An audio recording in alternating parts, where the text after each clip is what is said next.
यह है चमेलीपुर, एक छोटा सा गांव जहां हर तरफ हरियाली छाई हुई थी। तालाब का पानी झील जैसा शांत और यहाँ के लोग खुशहाल थे। लेकिन इस गांव में एक किसान भी रहता था जिसकी लालच की कहानियां पूरे गांव में मशहूर थी। उसका नाम था हरिलाल। हरिलाल के पास गांव की सबसे ज्यादा जमीन थी, लेकिन उसके दिल में कभी तृप्ति का भाव नहीं था। यही है हरिलाल की कहानी, एक ऐसी कहानी जो आपको लोभ और उसके परिणामों के बारे में सिखाएगी।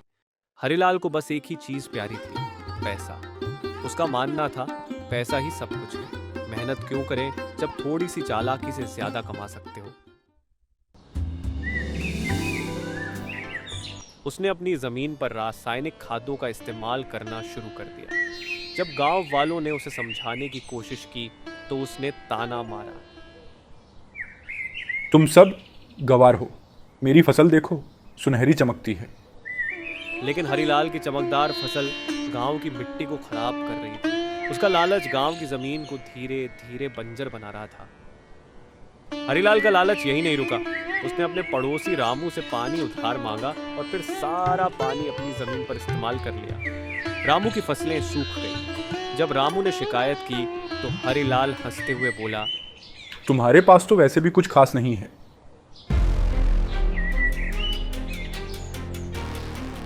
हरिलाल का लालच न केवल गांव वालों के जीवन को प्रभावित कर रहा था, बल्कि गांव की प्रकृति को भी धीरे धीरे विनाश की ओर ले जा रहा था। हरिलाल के लालच के कारण गांव में मुश्किलें बढ़ने लगी। पानी की कमी से मवेशी बीमार पड़ने लगे, तालाब का पानी गंदा हो गया और गांव के बच्चे भी बीमार पड़ने लगे।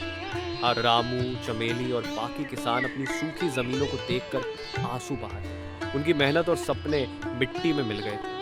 लेकिन हरिलाल को इसकी कोई परवाह नहीं थी। वह अपने घर में बैठा अपनी कमाई गिनने में व्यस्त था। उसके लिए पैसा ही सब कुछ था। गांव के बुजुर्ग मास्टर जी ने एक दिन पंचायत बुलाई। उन्होंने कहा, अगर यह ऐसे ही चलता रहा तो पूरा गांव बर्बाद हो जाएगा। हमें कुछ करना होगा। गांव वालों ने मास्टर जी की बात को गंभीरता से लिया। उनके मन में एक आशा जगी कि शायद मिलकर इस समस्या का समाधान निकाला जा सकता है।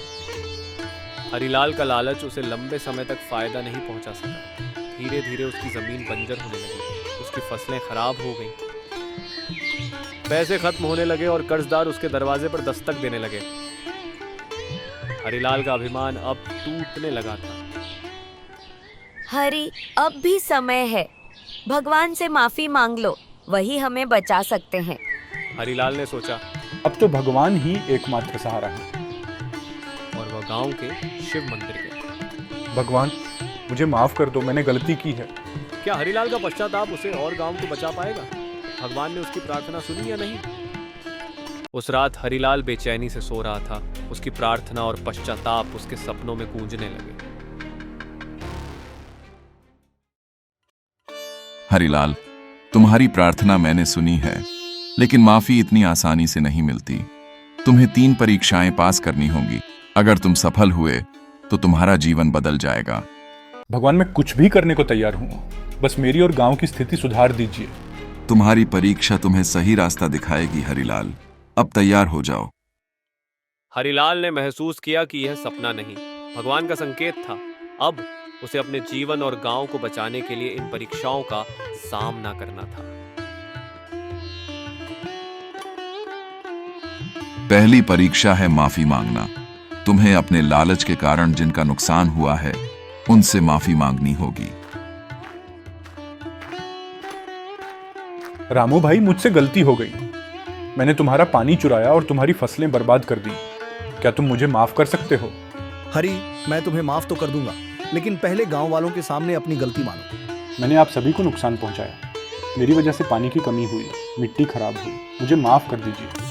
गांव वालों ने देखा कि हरि की आंखों में सच्चा पछतावा था और उन्होंने उसे माफ कर दिया। दूसरी परीक्षा है अपनी संपत्ति का एक हिस्सा गांव के लिए देना।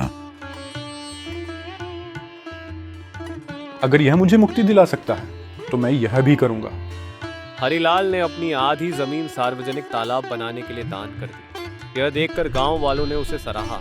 तालाब बना और गांव में पानी की समस्या खत्म हो गई।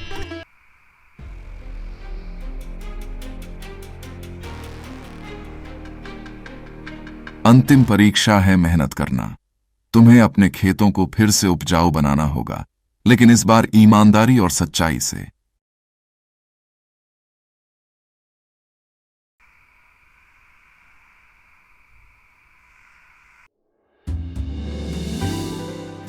हरिलाल ने जैविक खादों का इस्तेमाल शुरू किया। उसने रामू और चमेली से मदद मांगी। गांव वालों ने भी उसकी मदद की, क्योंकि अब वह उनका मित्र बन चुका। धीरे धीरे उसकी जमीन पर हरियाली लौट आई। हरिलाल ने साबित कर दिया कि मेहनत और ईमानदारी से हर बाधा पार की जा सकती है।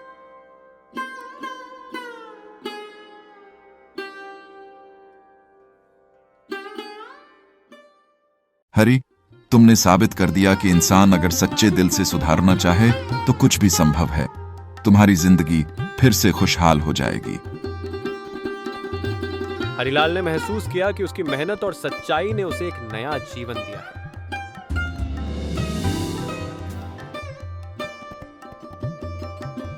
हरिलाल अब पूरी तरह बदल चुका था। उसने गांव वालों के साथ मिलकर सामूहिक खेती शुरू की।